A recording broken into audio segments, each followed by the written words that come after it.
Em sua maioria esmagadora, o povo é tão feminino em sua natureza e atitude que suas atividades e seus pensamentos são motivados menos pela reflexão equilibrada do que pela emoção e pelo sentimento.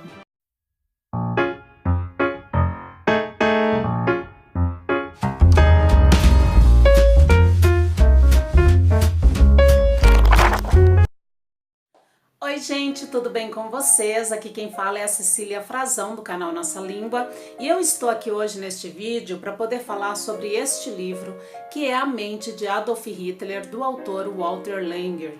Para quem não conhece este autor, ele é norte-americano, ele fez parte aí do exército da Primeira Guerra Mundial e em 1930 ele foi estudar psicanálise em Harvard na companhia de ninguém mais que Sigmund Freud, que é considerado o pai da psicologia.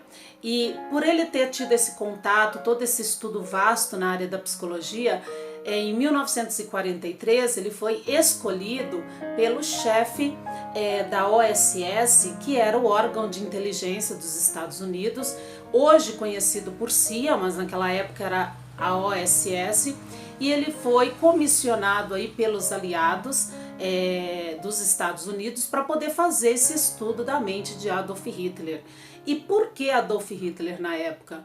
Porque eles queriam alguém que não fosse alguém distante, alguém desconhecido, eles queriam alguém forte, alguém que acreditasse nas suas ideias, alguém que pudesse fazer história, e a Alemanha estava precisando de um líder na época para comandar toda essa guerra. Então, ninguém melhor aí na época, né, que eles acharam do que Hitler.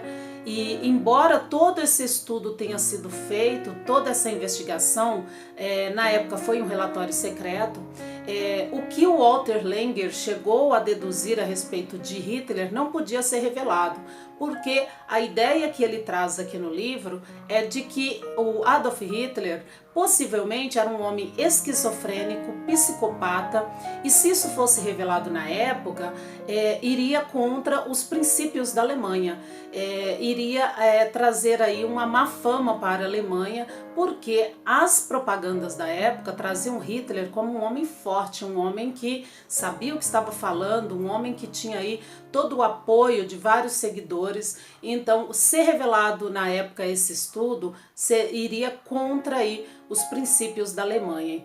Bom, um dos grandes interesses desse órgão de inteligência dos Estados Unidos era fazer aí novas descobertas no que diz respeito à psicologia moderna. Então a psicologia estava se modernizando, tanto que 2 anos mais tarde, em 1945, no final aí da Segunda Guerra Mundial, quando 24 líderes foram condenados, acusados aí de crimes contra a humanidade e foram julgados pelo tão conhecido julgamento de Nuremberg, o próprio chefe da OSS, esse general William Donovan, ele insiste para que seja feito testes psicológicos com esses grandes líderes. E um dos que aí era muito mais requisitado desses 24 era o Göring. Numa das sessões que o Göring estava fazendo aí com psicólogos e psiquiatras, ele coloca uma fala que o Eurípides Alcântara, que fez o prefácio deste livro, ele vai trazer aqui, eu gostaria de ler para vocês. Então ele fala assim: disse Göring durante uma das sessões com psicólogos e psiquiatras: se acreditasse que matar os judeus significava vencer a guerra, eu não teria me importado com isso. Mas matar os judeus foi algo insignificante para o esforço de guerra e não fez bem a ninguém, servindo apenas para dar à Alemanha uma má reputação. Então isso é uma fala do Göring, que ele foi condenado à morte por enforcamento após a Segunda Guerra Mundial, e que ele, antes que isso acontecesse, ele acaba tirando a própria vida com uma cápsula de cianureto. E uma coisa interessante aqui, né, porque toda vez que nós falamos de Segunda Guerra Mundial, o que nos vem logo à mente é a Alemanha. Aí devido aos campos de concentração, mas nós não podemos esquecer que existiram os aliados. Tem até um filme que eu assisti agora recentemente que se chama Consequências. Eu vou deixar aqui no link de descrição para vocês darem uma olhadinha. E neste filme há um romance como pano de fundo, mas mostra bem ali a guerra, este período do final da guerra, que são 5 meses após os aliados vencerem aí. O filme se baseia nesse período e há este romance, mas há aí também o jogo entre o amor e a guerra. E num momento do filme que eles estão ali naqueles escombros, em tudo que resultou da guerra, a presença dos dois personagens, onde um é o alemão e o outro é o inglês. E numa das conversas entre eles, o inglês condena o alemão por ter entrado, por a Alemanha ter entrado nessa guerra e por estarem ali no meio daqueles destroços, e levando em conta que o inglês perdeu o filho dele por causa das bombas, nessa guerra, e aí ele quer acusar o alemão, e aí o alemão fala: opa, espera aí, mas vocês também tiveram o dedinho nessa guerra, então não é só a Alemanha que estava aí presente. Então o filme puxa aí o telespectador para este momento, para que nós possamos repensar essa questão aí dos estragos que foram feitos na Segunda Guerra Mundial e as pessoas que estavam envolvidas, os países que estavam envolvidos nessa guerra. Então, muito interessante este filme e vale muito a pena assistir. Então, qual foi o resultado que o Walter Langer chegou aí a respeito do Hitler? Que ele era um homem esquizofrênico, psicopata, e vários momentos que ele vai trazer dessas sessões que o Hitler fez com ele, é muito interessante, tem bastante material, principalmente para professor de história e para quem estuda psicologia. É um material muito vasto e é um material muito interessante para ser lido. Interessante porque algumas pessoas que observavam Hitler no palanque fazendo seus discursos deixa claro que é como se ele tivesse aí o poder de ler as massas humanas. E ele tinha um poder muito grande para discursar. Mas interessante porque o Hitler, ele não conseguia dialogar, ele não conseguia trocar ideias com outras pessoas. Então ele subia no palanque para falar aquilo que ele acreditava. No começo ele ficava muito nervoso, suando frio, e demonstrava esse nervosismo, mas a partir do momento que ele começava a falar com o público, uns 5 minutos depois, era como se ele orquestrasse essa massa. E aí ele ia tendo controle e ele ia se exaltando cada vez mais e ia reforçando então o seu discurso. Mas se alguém tentasse dialogar com ele, ele parecia uma criança. Ele ficava irritado, saía, deixava a pessoa falando sozinho. Ele não tinha esse poder de dialogar, de trocar ideias, de colocar suas ideias e se defender das suas ideias, mas ele tinha um grande poder de fazer os seus discursos, aquilo que ele acreditava, e logicamente com seu discurso ele acabava persuadindo as pessoas a ponto de fazer com que essas pessoas o seguissem naquilo que ele falava e naquilo que ele gostaria que as pessoas fizessem. Então, muito interessante perceber isso no livro. E esta obra vai se dividir aí em 6 partes. Então nós temos aí como ele acredita ser. O livro é todo dividido, deixa eu mostrar aqui para vocês. Então a parte 1 aqui, olha, como ele acredita ser. Depois a segunda parte, como os alemães o conhecem. E aí ele vai trazer aqui qual era a visão dos alemães em relação à figura do Hitler, como o povo alemão o conhece. Depois, na parte 3, vocês têm aqui como seus colaboradores o conhecem. Então ele vai dividir muito bem as partes, mostrando o ponto de vista de cada parte, das pessoas aí, das visões que elas tinham do Hitler. Depois, como ele se conhece, então vai trazer a visão do Hitler aí, como é que ele se via. Depois, deixa eu mostrar aqui, separar. A parte 4, a análise e a reconstrução psicológica dele. A parte 6, na verdade, que é a provável comportamento, deixa eu olhar aqui. Aqui, ó. A parte 6 é o seu provável comportamento no futuro. E é muito interessante esta última parte, porque ele coloca aí quais são as formas que Hitler poderia morrer. E como é que isso ia repercutir em toda a sociedade alemã ali. Então ele até coloca assim, que Hitler pode morrer de causas naturais, mas aí ia quebrar o mito de suas origens sobrenaturais, porque até então ele era colocado como um herói, como um mito para aquelas pessoas. Ele também podia pedir asilo político, mas isso, né, o líder ia fugir no momento crítico, então ele não poderia fazer isso. Hitler também pode morrer em batalha, mas a sua morte serviria de exemplo para os seus seguidores. Então era como se a imagem dele ficasse aí muito mais forte se ele viesse a morrer em batalha. E por aí vai, não vou falar todas as possibilidades que o psicólogo aqui, que o Walter Langer, chega a concluir a respeito da figura do Hitler, mas fica aí para vocês lerem e se aprofundarem. E tem um trecho aqui que ele de como Hitler via a massa, né? Então aqui ele cita no prefácio do Eurípides Alcântara, ele cita o livro, a autobiografia do Hitler, chamada Mein Kampf, que é Minha Luta, e ele traz aqui um trecho do Hitler, que ele explica as razões da postura distante, autoritária e inatingível que assume nos discursos e detalha sua teoria de que as multidões são femininas. Então ele faz uma comparação aí dessa multidão, dessa massa, com a figura feminina. E ele fala assim, o Hitler, né? A psique das massas não reage a nada que seja fraco ou pela metade. Tal como uma mulher cuja sensibilidade espiritual é determinada menos pela razão abstrata do que por um desejo emocional indefinível de alcançar poder, e que por essa razão prefere se submeter ao homem forte e não ao fraco. A massa também prefere quem dá ordens e nem quem implora. Então isso é uma fala, um trecho do livro Mein Kampf, que foi proibido de ser aí vendido, que é uma obra autobiográfica do Hitler.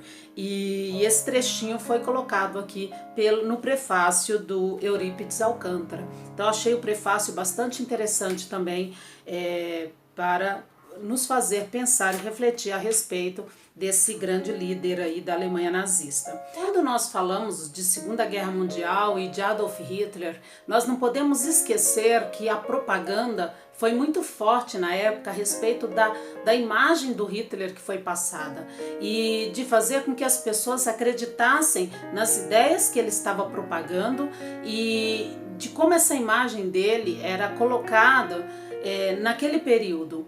E não podemos esquecer que na época tinham lá um ministro da propaganda que era o Joseph Goebbels, e ele trabalhou muito bem essa imagem do Hitler, né? A ponto de fazer as pessoas acreditarem aí naquilo que o Hitler falava e também de ganhar cada vez mais seguidores.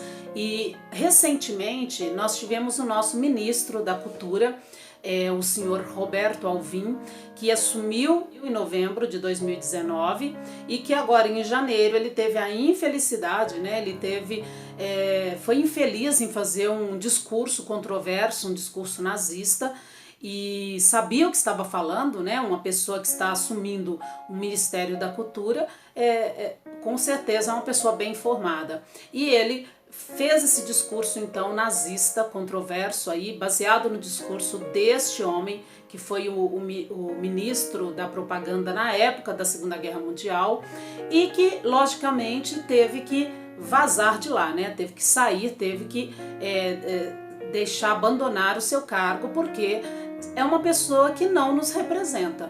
E uma coisa que nós não podemos mais deixar de falar é sobre esse período, que foi um período bárbaro na história da humanidade. Isso não pode voltar a acontecer. Então qualquer pessoa que venha com um discurso exaltando este período, exaltando as palavras dessas pessoas que representaram este período macabro, este período que matou milhões e milhões de pessoas, têm que ser banidas mesmo, de qualquer poder que ela assuma e de qualquer situação que ela venha aí a se posicionar.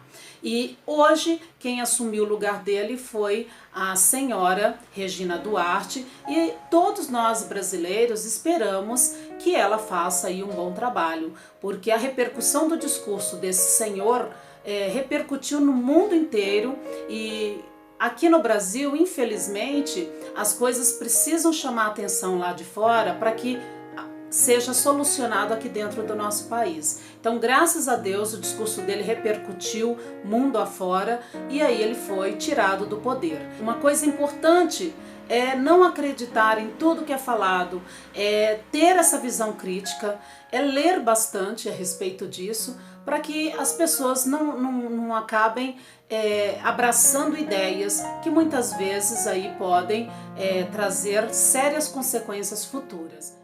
Não podemos esquecer que o que marcou essa Segunda Guerra Mundial foram as mortes em massa e os campos de concentração que provocaram tudo isso. Então, em 1933, assim que o Adolf Hitler tornou-se chanceler, estes campos começaram a ser construídos. E qual era o objetivo destes campos de concentração? Era aprisionar e torturar aí os adversários políticos e militares da época. Mas, na Segunda Guerra, estes campos de concentração serviram para aprisionar e matar judeus, homossexuais, ciganos, ou seja, todas aquelas pessoas que estavam ali sendo ameaçadas, vivendo à margem, pessoas que não tiveram a mínima chance de se defender, e foram levadas para esses campos. Inclusive tem um filme que também quero deixar aqui como indicação, que se chama Bent, é um filme de 1997, e este filme ele vai falar justamente como que os homossexuais foram tratados neste período.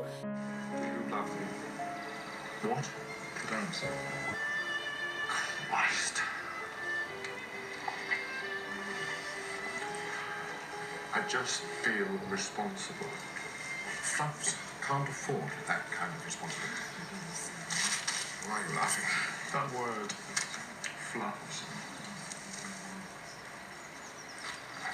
O campo que a gente conhece muito aí, que é tão lembrado, é o campo de Auschwitz, por ele ter sempre a sua entrada ali mostrada em muitos filmes, nos livros de história.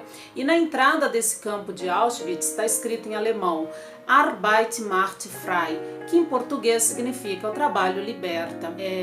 Neste campo de concentração em Auschwitz foi mais ou menos aí 1.100.000 pessoas. Agora, dia 27 de janeiro, este campo fez 75 anos que foi desativado, e as pessoas que conseguiram sobreviver de uma maneira ou de outra foram libertas. E este campo não foi o primeiro a ser construído. O primeiro foi o campo de Belzec. E também tem o campo aí, são vários campos na verdade, né? Mas tem o campo de Dachau, que inclusive eu já falei aqui em um dos vídeos, já mostrei a capa do livro A Costureira de Dachau. Inclusive eu pus lá no meu Instagram, quem quiser dar uma olhadinha lá, saber que livro que eu estou falando. E mostra bem essa relação da Alemanha e da Inglaterra, que foi uma das grandes aliadas na Segunda Guerra Mundial, porque a personagem ela era inglesa e ela foi parar neste campo de concentração. Então há toda uma história do que ela passou neste campo e de como funcionava este campo de concentração.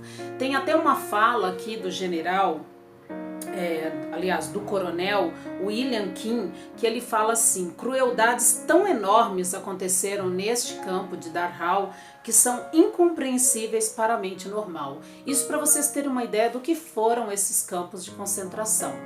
E aqui também tem uma parte que nos deixa impactados, porque o intuito destes campos de concentração foi justamente esse, matar em grande escala. E foi isso que eles fizeram aí, os grandes líderes na Segunda Guerra Mundial. importante a gente lembrar que temos que rebater a tudo quanto é censura.